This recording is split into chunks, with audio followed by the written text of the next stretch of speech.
Labas vakaras, Marijampolės televizijos eteryje metų žinioms. Šį vakar laidoje matysite. Virš paštų iškelta trispalvė marijampoliečiams priminė svarbų istorinį įvykį. Vaitiškių kaime pagerbtos Pirmojo pasaulinio karo aukos. Kelyje Via Baltica susidūrus vilkikų ir lengvajam automobiliui sutriko eismas. Istorinį įvykį Marijampolėje priminė virš pašto iškelta trispalvė. Deja, iš prieš 25 metus šį įvykį stebėjusios tūkstantinės minios šįkart buvo telikusi tik saujelė. Jono Basanavičiaus aikštėje žmonės rinkosi paminėti reikšmingą istorinį įvykį.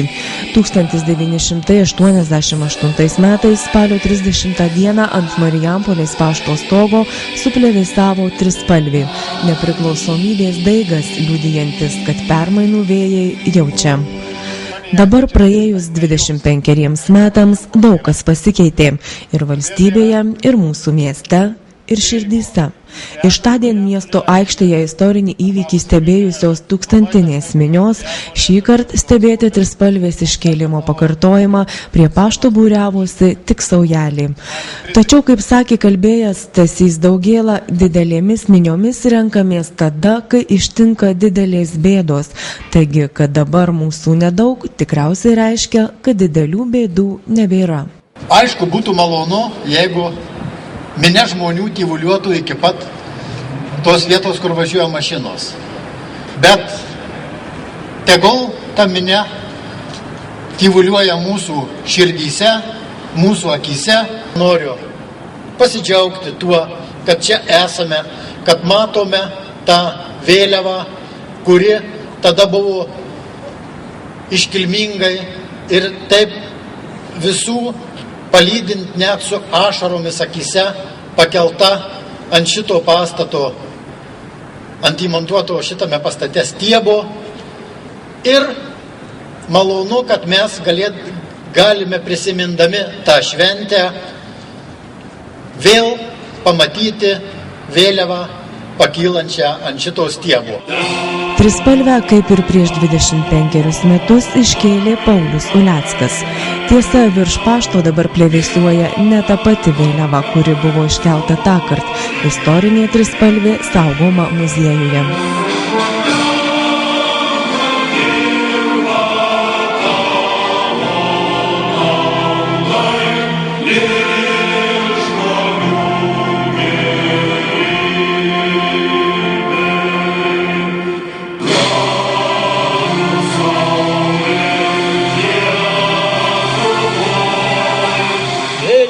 Vis dėlto iškeliama ne tam, kad verkšlentų, ne tam, kad dejuotume, ne tam, kad reikštume savo nusivylimą.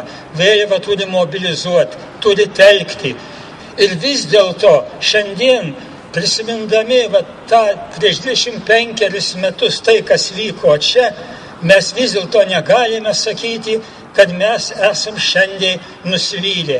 Ir tas, kas sako, kad netokios Lietuvos mes norėjom, arba kas sako, kad prie Ruso buvo geriau, o tokių tai yra sakančių taip, tai tik tai reikia apgailestauti, kad kokia yra netobula mūsų atmintis ir kaip mes labai greit užmirštame, kas, kur ir kaip buvo. Ir ką mes turim dabar. Ir nesvarbu, kad yra nesklandumų įvairių. Laisvė tai yra darbas, tai yra žygis, tai yra kelias, tai yra judėjimas. Ir jeigu laisvė tik tai kažkas tai turi atnešti ant padėklo, įteikti ir tartų, kad štai viskas, dabar gyvenkit laimingai ir džiaukitės to. Niekada šita nebuvo ar nebus. Savo veikla siekiant Lietuvos laisvės ir nepriklausomybės nusipelniusieji buvo apdovanoti padėkomis ir sąjūdžio atminimo ženklais. Jeigu kas kalba, kad ne tos Lietuvos norėjo,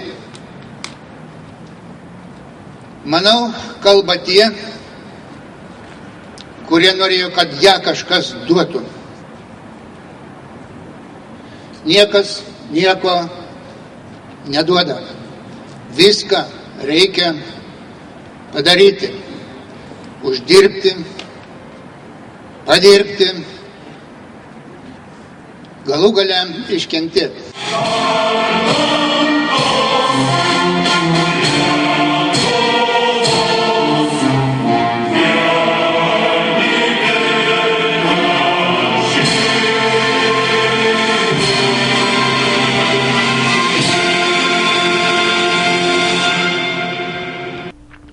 Ir vėl avarija Via Baltikoje. Šį kartą kelyje susidūrė vilkikas ir lengvasis automobilis.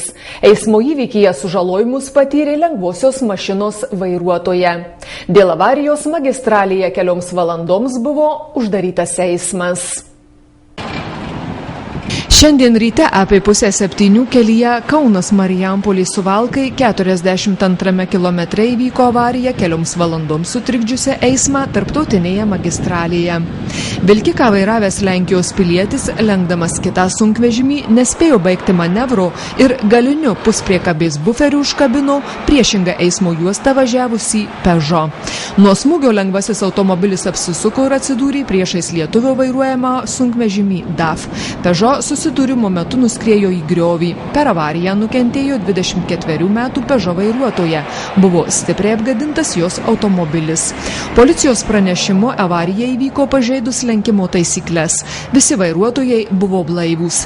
Dėl šios avarijos magistralėje Via Baltica maždaug 2 valandas buvo ribojamas eismas. Šiandien Marijampolės savivaldybės Vaitiškių kaime prisiminta Pirmojo pasaulinio karo istorija. Nuo šiol šį karą ir jame žuvusiuosius primins atnaujintos Rusijos imperatoriškosios armijos karių kapinaitės ir jose iškilęs memorialinis paminklas.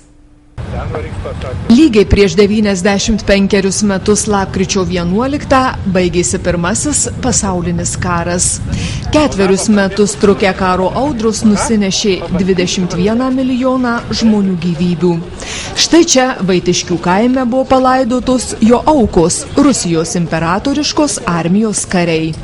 Tikslus jų skaičius nėra žinomas, nežinoma ir jų žūties vietos. Rusijos federacijos ambasados lėšomis kapinaitės buvo sutvarkytos, karo aukų atminimui pastatytas paminklas.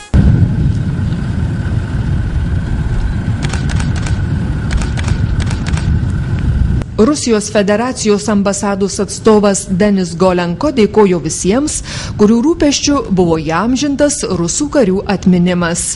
Jis linkėjo, kad skaudžios istorijos pamokos nepasikartotų. Lietuvoje yra apie 400 šio karo aukų kapinių, iš jų 7 Marijampolės savivaldybėje. Renginyje pabrėžta, jog labai svarbu išsaugoti istorinę atmintį. Simboliška, kad susirinkome dieną, kuri įsimintina kaip Pirmojo pasaulinio karo pabaigos diena. Ją mini daugelis Europos šalių. Artėja Pirmojo pasaulinio karo 100-osios metinės, kurias minėsime kitais metais. Istorinė atmintis yra itin svarbi kiekvienos tautos, visuomenės ir valstybės gyvenime. Iškilmėse dalyvavęs krašto apsaugos viceministras Antanas Valys pabrėžė, jog šis pagarbos ženklas tai mūsų duoklė atminčiai. Šiandien atiduodame pagarbą žmogiškumui. Ministro pirmininko patarėjas Vilius Kavaliauskas priminė, jog karo pabaiga sutapo su Lietuvos valstybės gimimu. Kilo paskutinis Pirmojo pasaulinio karo šūvis, buvo startas mūsų valstybei. Ta pačią savaitę ministras pirmininkas Augustinas Valdemaras suformavo pirmąją Lietuvos vyriausybę. Tai praktiškai Lietuvos valstybė gimė Pirmojo pasaulinio karo rezultate. Ministro pirmininko patarėjas akcentavo, jog istorija mums duoda daug gerų pamokų bendradarbiavimui. Dar taip neseniai atrodė neįmanoma kartu pagerbti sovietų ir vokiečių armijų aukas. Įrodėme, kad galime, jei vadovaujamės humanizmo principais.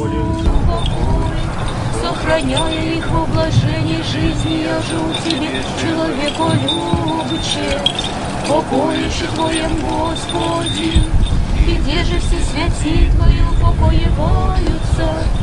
освящается памятник сей благодатью Пресвятаго Духа, проклятия Водесия, священного во имя Отца и Сына и Святаго Духа. Аминь.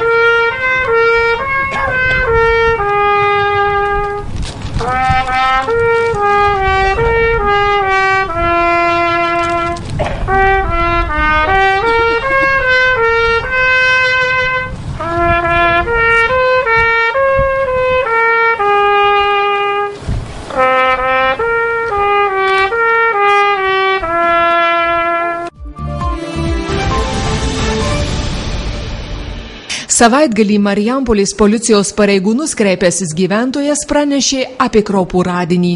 Prie vieno iš Vytenio daugiabučio laiptinės žmogus aptiko polietileninį maišą. Jo viduje rastas negyvas šuo, kuriam buvo nuluptas kailis. Pareigūnai pradėjo ikiteisminį tyrimą.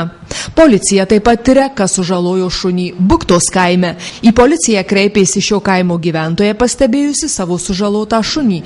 Prie ūkinio pastato pririštam šuniui buvo sužeista akis. Penktadienį Kybartų kelio poste įkliuvo du mūsų šalies piliečiai bandę į Lietuvą pargabenti nelegalių rūkalų. Pagal muitinės kriminalinės tarnybos informaciją, detaliai patikrinus automobilius Volkswagen Passat ir Kia Clarus, kuro bake, dujų įrangoje ir kitose vietose rasta paslėptų rūkalų. Iš viso slėptuvėse gabenta beveik 7000 cigarečių be banderolių. Bendra rūkalų vertė per 50 000 litų. Marijampolės komisariato Vilkaviškio prevencijos poskyrio pareigūnai aptiko nelegalią degalinę Vilkaviškio rajone Lakštučių kaime. Pareigūnai vykdydami patikrinimą prie kaime esančių fermų pastebėjo vilkiką su Rusijos federacijos valstybiniais numeriais. Iš jo kuro bako buvo perpumpuojamas dyzelinis kuras į fermose stovinčias metalines statines. Prie vilkiko užklupti du piliečiai neneigė padarę pažeidimą, tai yra pardavinėję kontrabandinį kurą. Patikrinimo metu rastos ir paimtos dvi metalinės statinės, kuriuose buvo 260 litrų nelegaliai į šalį atgabento dyzelinio kuro ir kuro pilstymo siurblys. Pardavėjų ir pirkėjų gresia administracinė atsakomybė. Šeštadienį Kybartuose siautėjo neblaivūs pareigūnai. Policijai Vienybės gatvės gyventojai pasiskundė, kad į butą atėjęs vyras juos sumušė ir sugadino buto duris.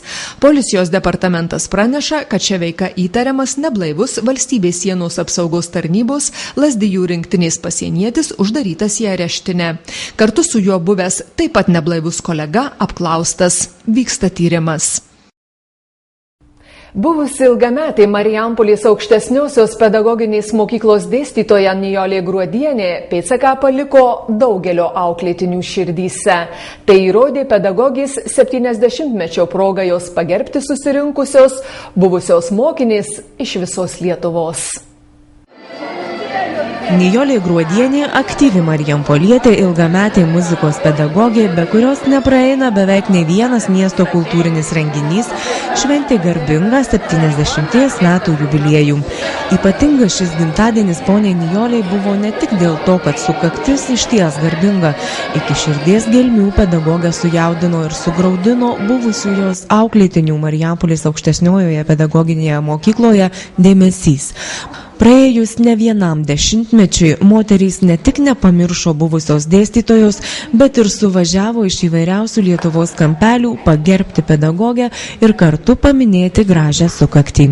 Nesuvokiu ir nesuprantu, kas darosi. Tiesiog pasimečiau. Žinoma, taip kažkaip tai, kai pirmosios laidos auklėtinė Janina paskambino tokia užuomina, gal vienos kitos ten telefoną ar ką, aš iš karto supratau, suvokiau. Žinoma, aš tų telefonų nedaviau tiek daug, vieną kitą, bet kad bus tokia diena ir tiek susirinktų iš visos Lietuvos ir tiek šiltų, nuostabių žodžių, tai kaip pedagogui ir kaip aš vis tai pajokauju, gal nelabai mandagu ir visa kita, dukros, mūsų dukros, Petro ir Nijolės Gruodžių dukros, 6 laidos. Ji mokėjo valdyti žmonės, ji mokėjo juos suvienyti. Sakyčiau, gana puikus žmogus. Yra žmogus, kuris neišdrįso pasakyti, kiek dėl jos yra padariusi jinai. tais jaunystės, kvailystės metais, kada mes klydom, kada mes klaidas po klaidos darėm. Jinai sugebėjo suvaldyti, bet jinai kaip čia padarė ne pamokų metu, ne po pamokų, ji savo gyvenime tai išjautė. Ir jinai mus tai, kaip sako, tai mano pats mylimiausias kursas, nes sako, pirmas vaikas, pirma meilė, visada patys brangiausi. Mes buvom pirmas jos kursas. Šiandien kas čia atvažiavo, kas nepatingėjo iš Alytaus, iš Kauno, iš dar toliau, iš Jonavos, tai nemanau, kad tai nieko nereiškia žmogui. Jeigu žmogus gali tokią lietingą dieną, nutrūkęs nuo savo anūkų, nuo savo darbų, nuo savo vargų, atvažiuoti ir pasakyti gerą žodį, tai netuščia. Ir eilėmis, ir savais žodžiais, gėlėmis, puokštėmis ir pavieniais žiedais, šiltais prisiminimais, buvę auklėtinės apiberė pedagogę, kuri ir šiandien daugeliui galėtų būti pavyzdžių, kaip reikia mylėti gyvenimą. Labai greitai laikas bėga, bet tas prabėgęs laikas visą gyvenimą lydėjo tik gražiom akimirkom, džiaugsmais, nuostabiu savo darbu, savo profesiją, kurios, jeigu ir šiandieną reiktų pasirinkti, nekeiščiau. Atpildas tai yra va štai šiandieną, bet tai yra nebūtinybė, bet koks džiaugsmas. Nebūtinai ten galima paprastai, šaltai ten pasveikinti ir tai yra nebūtina. Bet čia susirinkti, kaip jūs paminėjote, tikrai iš visos Lietuvos, tai ne tas žodis. Aš tokia esu šneki ir labai myliu žmonės, žinoma, labiau save. Va. Bet šitoks dėmesys tai yra kažkas nepaprasto. Ilgametė pedagogė ir šiandien domisi švietimu, neatsilieka nuo naujienų, neslepia turinti pastabų švietimo sistemai, o paklausta paslapties, kokiu pedagogu reikia būti, kad po daugybės metų mokiniai prisimintų ir norėtų 100 kilometrų įveikti, kad pasveikintų ir pagerbtų, ponia Nijolė įvardino svarbiausius dalykus – bendravimą, atsidavimą ir nuoširdumą. Mes visi esam žmonės, visi darom klaidų. Ir reikia kartais jas pripažinti. Bet mano yra devizas ir mano tabu – išlikti savimi. O tai, kad aš tokia esu, ir čirškalas, ir tauškutė, vienu žodžiu ieškojimas kažko, bet aš niekada neparodysiu, kad man skauda, ką nors ar ką. Nes, pavyzdžiui, jeigu man blogai, tai ko jūs dėta, ar kita šalia esantis. Aš vis tiek turiu šypsotis, kaip aš sakydavau ir savo studentam, laikom špygeles kišenėse, bet šypsokimės. Orų rubrika remia Sumani TV, naujos kartos Seagates televizija.